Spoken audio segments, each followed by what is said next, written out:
Assalamualaikum warahmatullahi wabarakatuh. Sahabat Odoy, berjumpa kembali bersama Kang Odoy Channel yang menguak mitos, fakta, dan sejarah.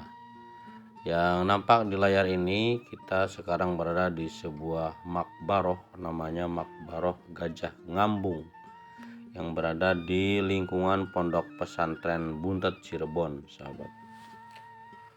Mengenai penamaan nama Gajah Ngambung, sebuah pemakaman atau sebuah tempat bernama Gajah Ngambung ini ternyata ada menyimpan sejarah mengenai nama Gajah Ngambung. Ya, mengenai sejarah cerita tentang makam Gajah Ngambung ini bagaimana, sahabat? Jangan kemana-mana, tetap setia bersama Kang Odoy Channel menguak mitos, fakta, dan sejarah. Nama makam Gajah Ngambung yang berada di lingkungan Pondok Pesantren Buntet Cirebon ini menyimpan nama-nama orang atau nama-nama tokoh yang berkaitan dengan penamaan nama Gajah Ngambung. Adapun nama-nama makam yang berada di Bukit Gajah Ngambung tersebut, ada nama makam Nyi Arumsari adik Prabu Bentang Ayunan, ada makam Syekh Ahmad bin Muhammad, ada makam Syekh Abdurrahman, dan juga ada makam Arya Bobot. Di samping juga ada makam-makam tokoh pendiri Pondok Pesantren Buntet, sahabat. Di antaranya Al-Maghfurullah Ki Abdul Jamil beserta Duriyah keturunan ke bawahnya. Nah, bersumber dari cerita rakyat Kanci, sejarah Kanci Bentang Ayunan. Cerita rakyat tentang legenda rakyat Kanci tentang Bentang Ayunan. Prabu Bentang Ayunan atau Ki Geden Kanci, beliau adalah tokoh legenda cerita rakyat Kanci sebagai pemimpin di Pedukuhan Kanci. Masa hidup beliau kurang lebih sekitar tahun sebelum Mbahku Sangkan membabat alas Caruban. Beliau adalah seorang pendekar yang gagah berani yang selalu membela kebenaran dan keadilan untuk rakyat Kanci dan sekitarnya. Beliau hidup pada masa kerajaan Japura atau kerajaan Prabu Amukmarugul dan kerajaan Hindu Pajajaran pada masa Prabu Dewaniskala, Prabu Wangi atau Prabu Siliwangi, lebih dikenal oleh masyarakat dengan sebutan Prabu Siliwangi. Prabu Bentang Ayunan atau Ki Geden Kanci, beliau beragama Muslim. Guru agama Islam beliau datang dari negara seberang timur, lebih tepatnya menurut cerita dari negara Baghdad. Nama guru beliau adalah Syekh Ahmad bin Muhammad al-Baghdadi. Beliau diutus oleh teman seperjuangannya dalam menyebarkan agama Islam, yaitu Syekh Nurjati, tokoh perintis dakwah Islam di wilayah Cirebon, yang pesantrennya terletak di daerah Amparan Gunung Jati. Bentang Ayunan ditugaskan oleh Eyang Prabu Siliwangi untuk menjaga daerah perbatasan antara wilayah Pajajaran dengan Japura. Sedangkan Syekh Ahmad bin Muhammad berperan untuk mengislamkan masyarakat perbatasan dan juga tokoh-tokohnya termasuk Ki Geden Kanci atau Prabu Bentang Ayunan. Wilayah perbatasan dengan penjagaan Ayuna Bentang Ayunan diharapkan bisa dikendalikan keamanan dan ketentramannya.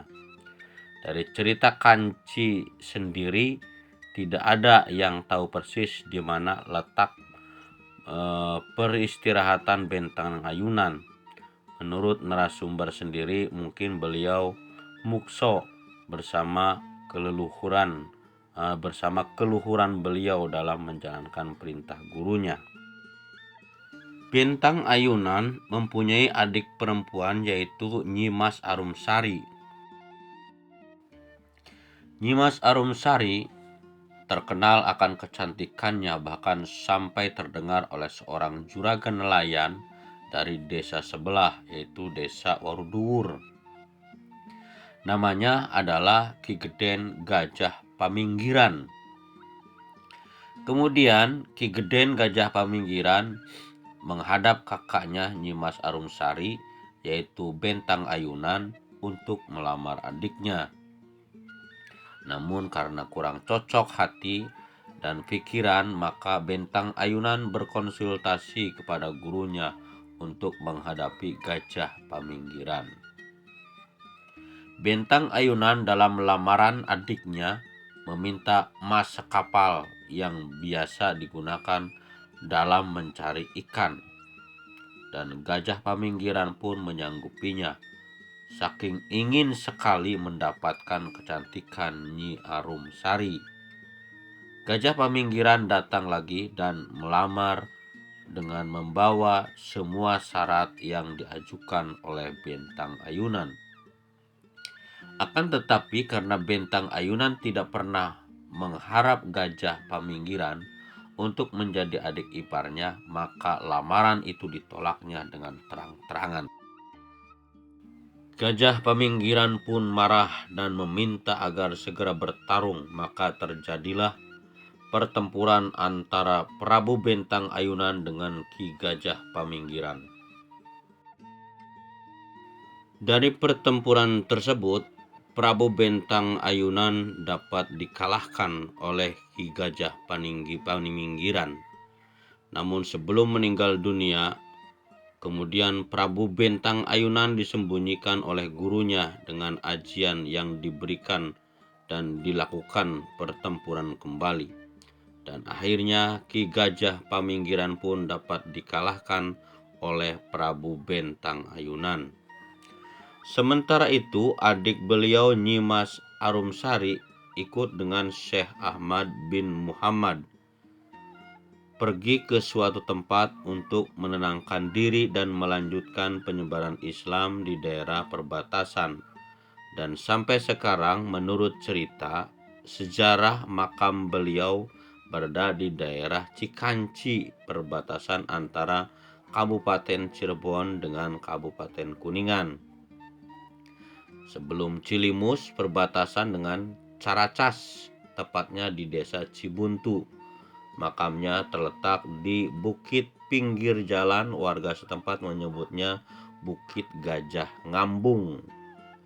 Sementara Prabu Bentang Ayunan, Ki Geden Kanci, belum bisa ditemukan makam atau jejak beliau.